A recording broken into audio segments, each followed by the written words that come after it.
Hello and welcome to this exciting episode, which is a sewing vlog in which I make some green dresses for Green Month. It's perfect.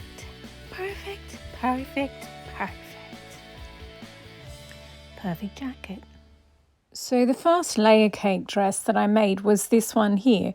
It's red and greens, sort of florally, some foliage in there as well. And it's got the frilly sleeves and I just love it. Once I made it, I was like, it's a little bit spring and summer only though, because it's so light and white and, sort of very aggressively spring and summery-ish. So then I made this one, which is much more autumn winter. And the skirt on this one is just fabulous. I also used the very last of my Sally Kelly print, but now it's over on the rack. And when I made both of them, there were a couple of leftover strips of fabric. And I thought, you know what? Maybe I'll make a third one and I'll use up all the leftover bits. So the rose and the dark green with the metallic gold are left over from the winter dress. And then the banana leaf print, the other bright green leaf print, and this one here, and the darker one is the banana leaf print. I was like, I had, I think, 8 of those because they were going to go right around the bottom. But I ended up making it a little bit shorter.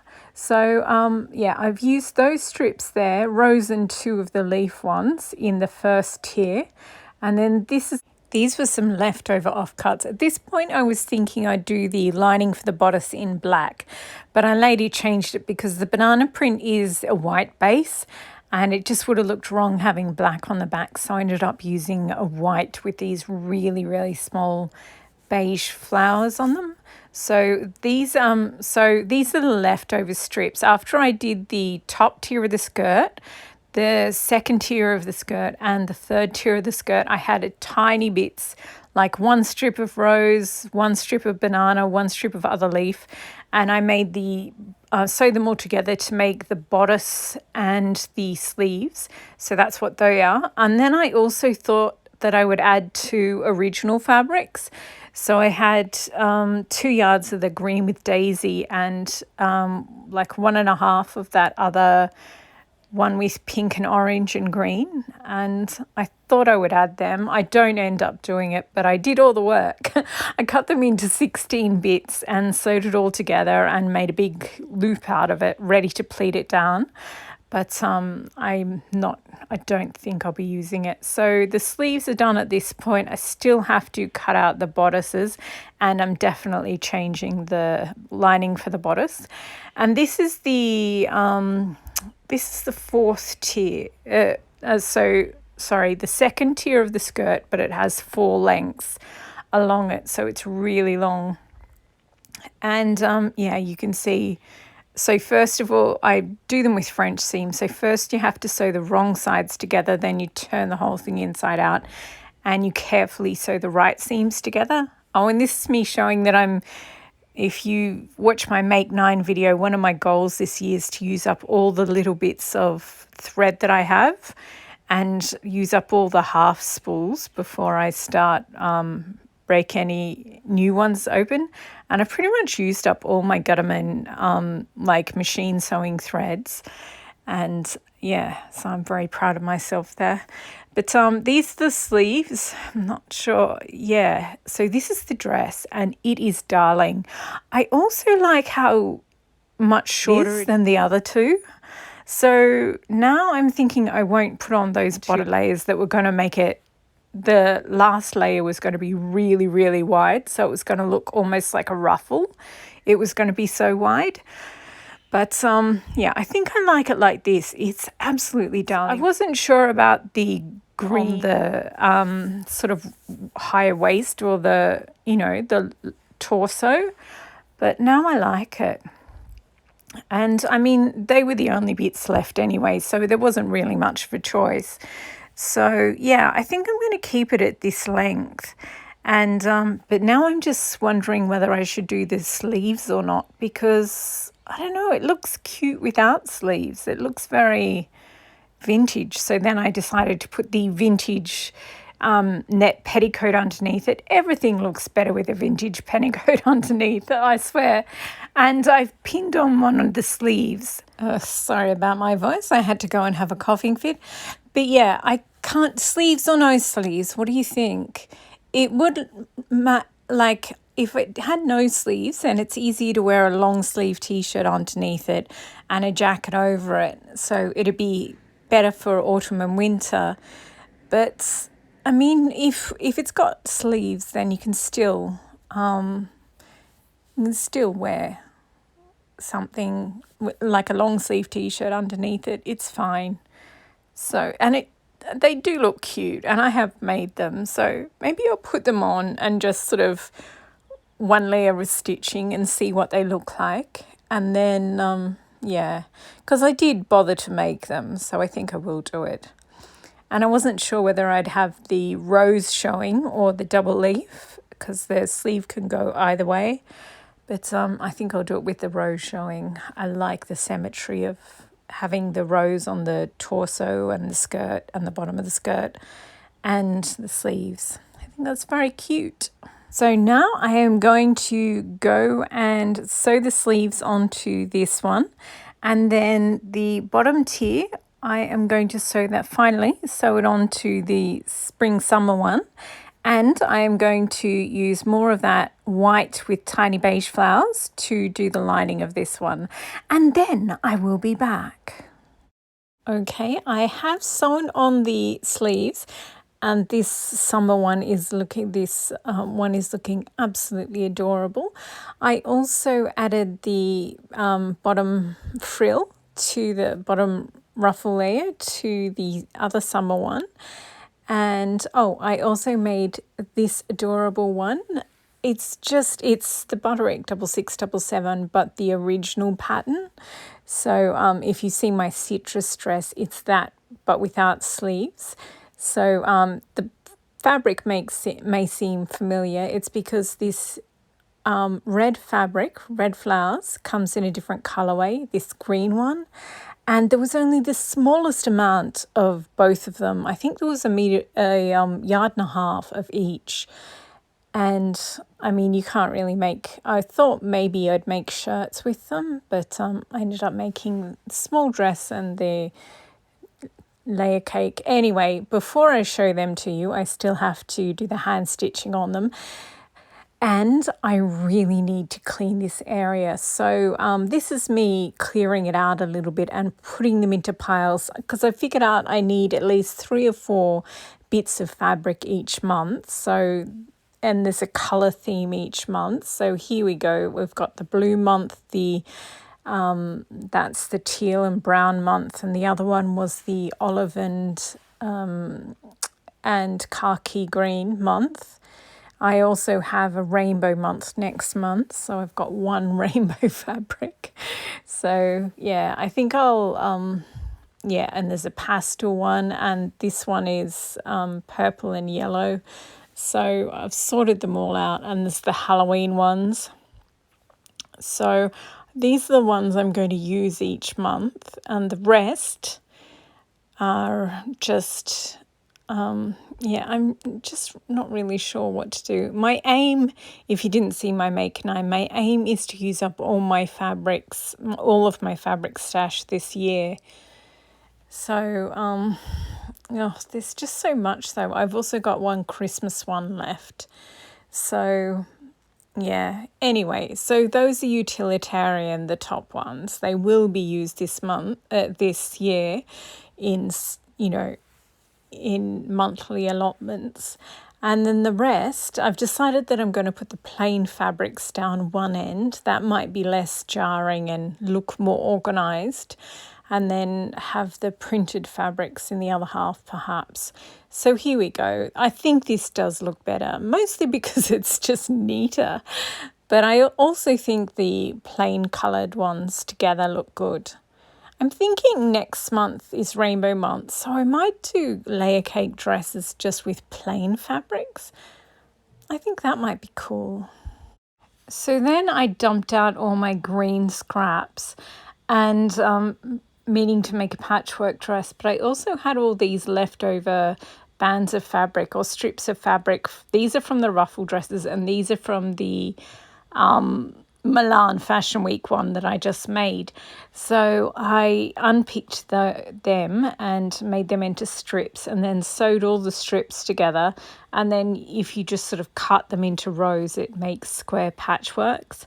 So I did that, but I also wanted to break it up a little bit. And because the last patchwork dress I made just took forever and I didn't really have that much time. So yeah, I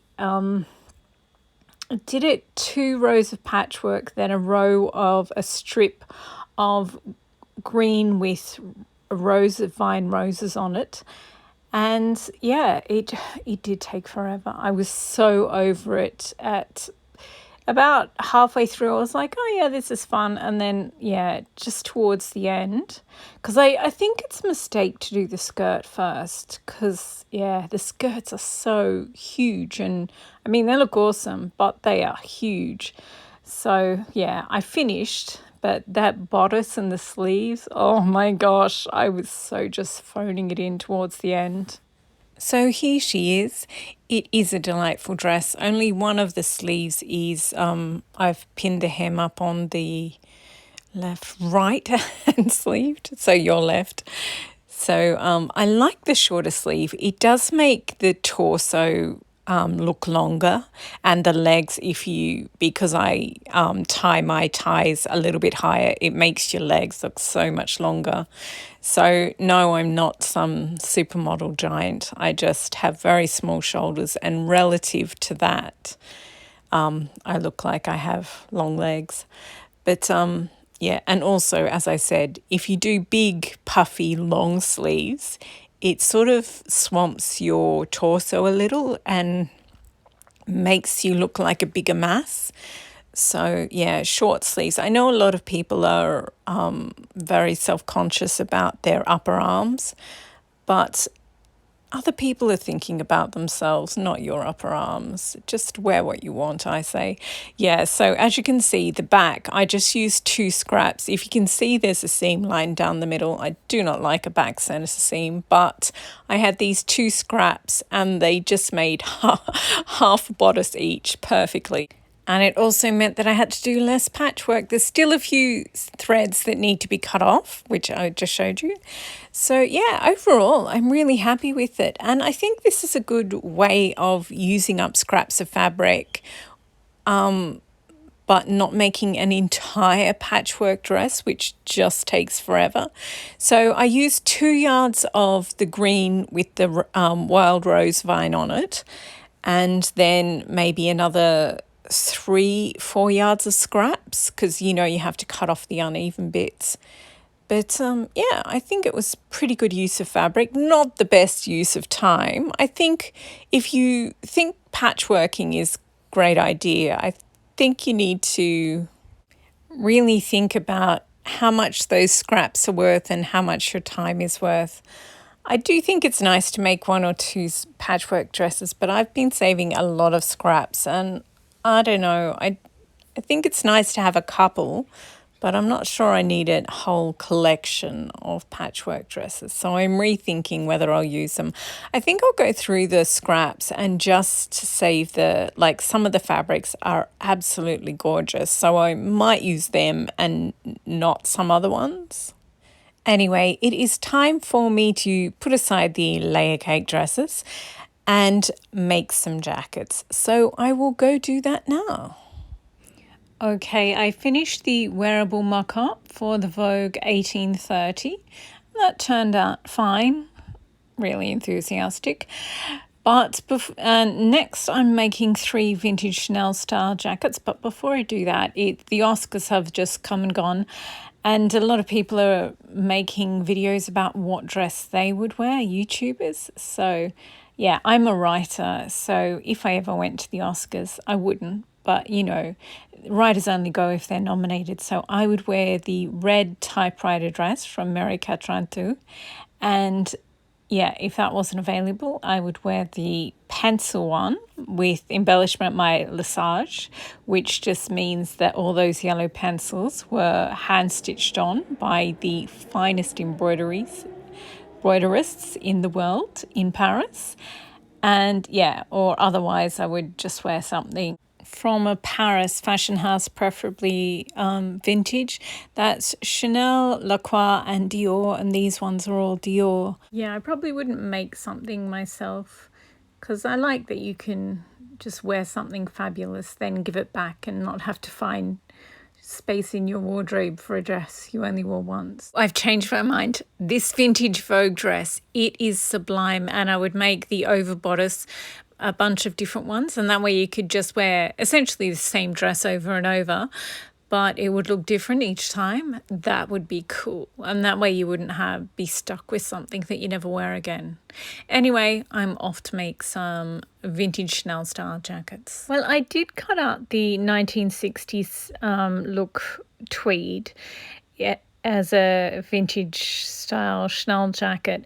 But then I got distracted. I had a couple of hours and I thought I'd make this Vogue 1735 dress with the dolman sleeves. It's sort of a kimono style dress. And the whole of the top is lined, not just the bodice, like because it's a dolman, the sleeves are part of it too. If I had my time again, I'd make the lining just like a singlet instead of both of them being whole length. I also didn't like the V at the front, so I changed that too. But I decided it would look good as a jacket, so then I made that. And I mean, I guess I like it, but dolman sleeves, just because I have small shoulders, and they just make me look like a child wearing adults' clothing. So as much as I like them and wish they would suit me, they don't. So I think I might just carry on with the dresses and the Chanel style jackets. Yeah, making the tweed jacket just felt like a little bit too much work. So I made this adorable one. You've seen the one on the left, the Butterick 6677, but I just had to hand finish the armholes. So then I made this one. It's like the vintage Vogue flamenco one that I made. And I did the burrito method for the sleeveless bodice because it's fully lined. And I quite like that. It is a little bit tricky, but it saves you a lot of time. So yeah, I'm a fan of that method. So I might make another one and film the process. But not right now because I have to make a Chanel style tweed jacket. I really have to start doing those. I wanted to get at least 3 done this month. So I think I'm going to start with this one because the 1960s one, I don't know, it's a little bit too bright.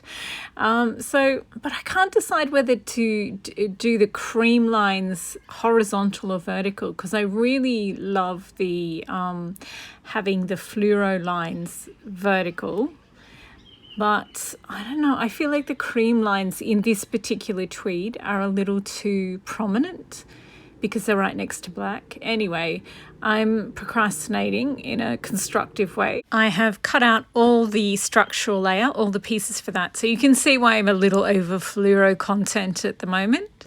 So that's why I think I might do the Italian tweed first. Who knows?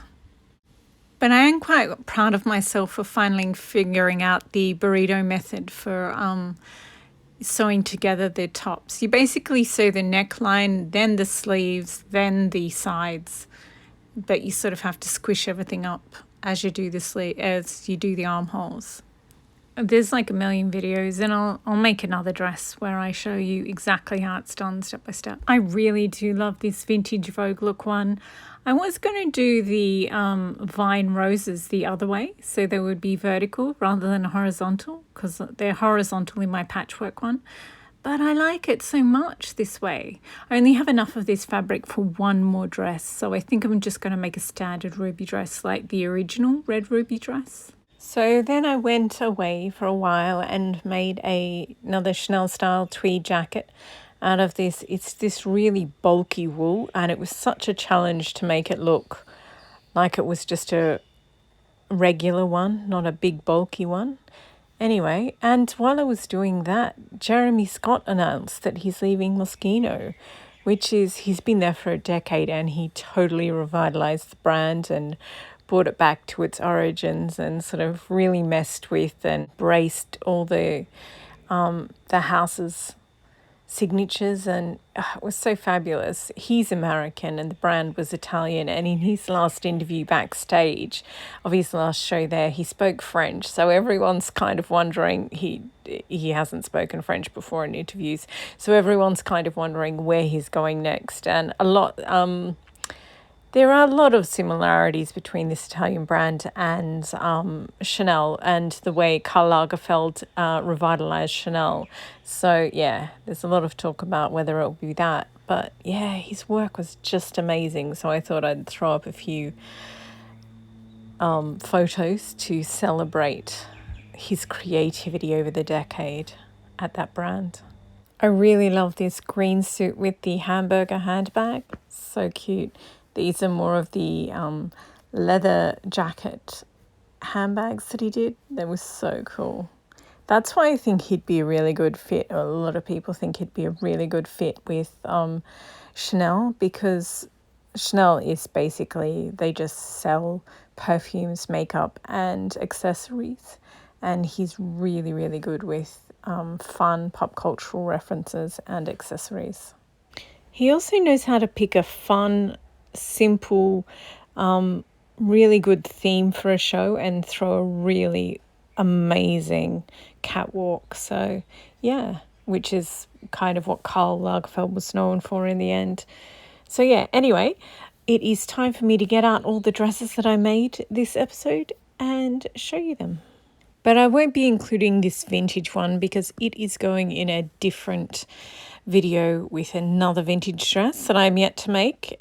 Okay, here we have the rack. Ugh, it is way too full. How about we take off the stuff that's waiting to be finished and the jackets that I made this month. Okay, so this is much more manageable. I have left the 2 layer cake dresses on that I made earlier this month because I think it will be good to compare the 3 layer cake dresses and the patchwork dress.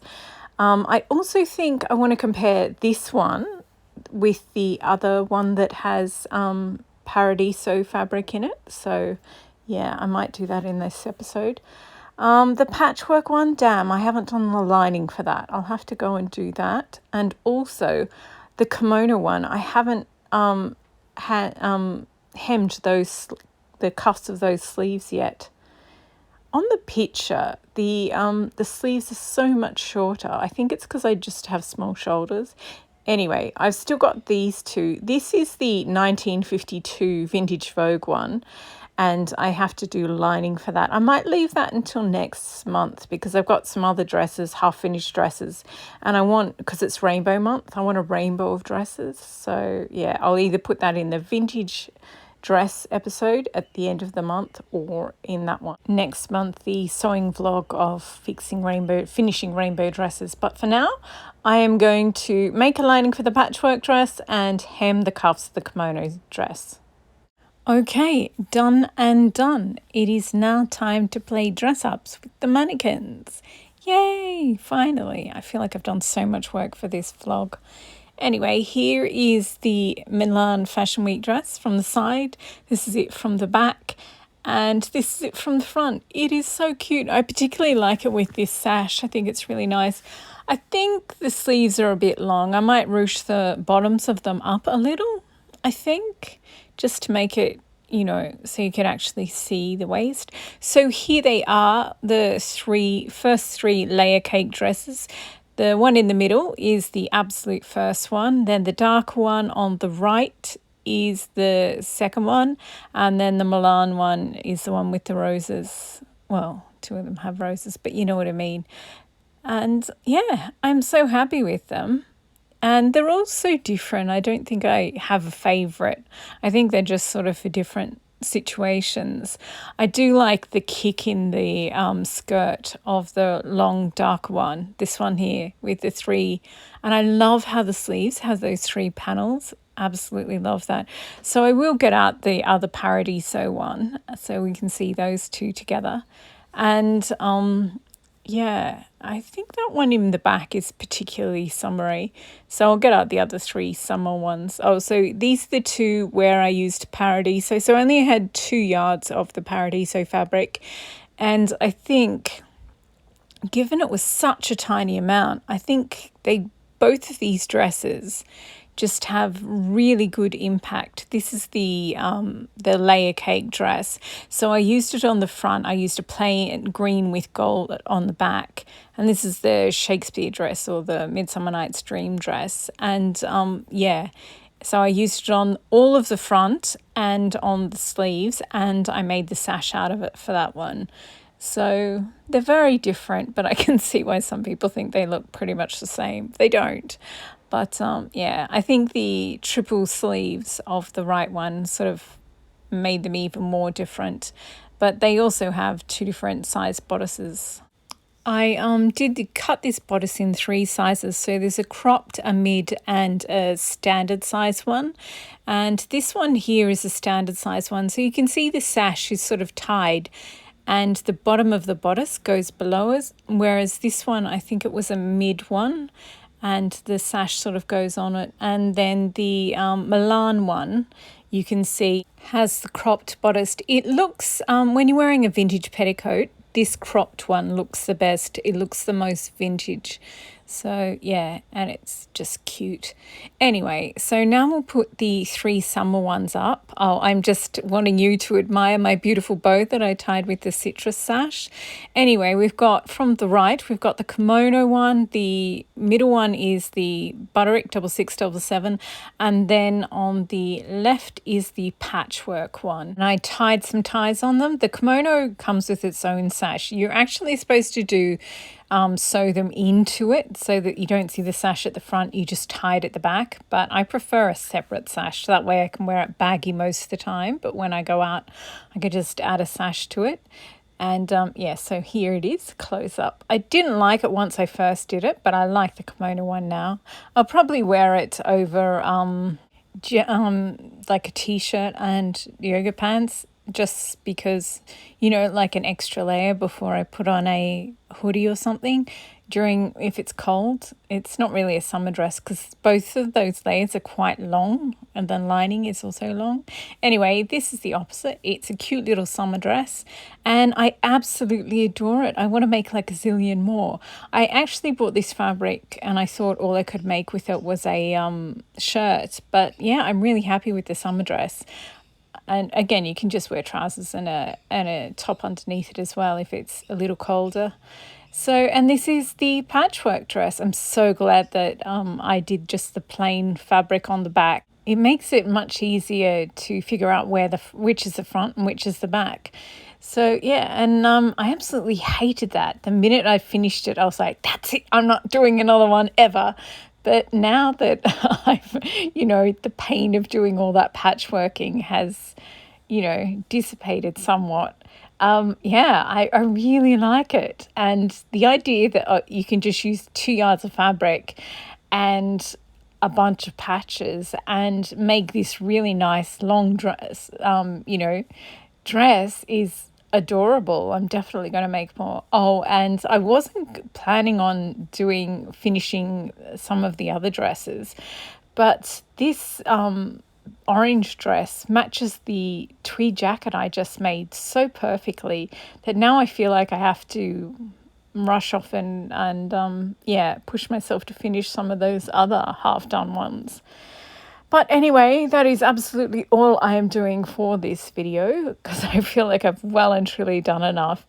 But I also feel like I'm still so far behind. Anyway, so thank you for watching, and I hope you've been inspired to make a patchwork dress or a layer cake dress, or, you know, lots of dresses for yourself. This one, yeah, I think if I'd had more time, I would have had time to enjoy the process of making this patchwork one. But I think I'll just, give myself much more time next time. And I was almost running out of needles too, so I was sort of nervously looking at the needles because you just have to sew so much, and you're supposed to change your needle every however many hours of sewing time. Anyway, I am going to go, and I still have another tweed jacket to do and make that other dress for the vintage dresses video. Oh, goodness me. I feel like all I do is just stress myself out.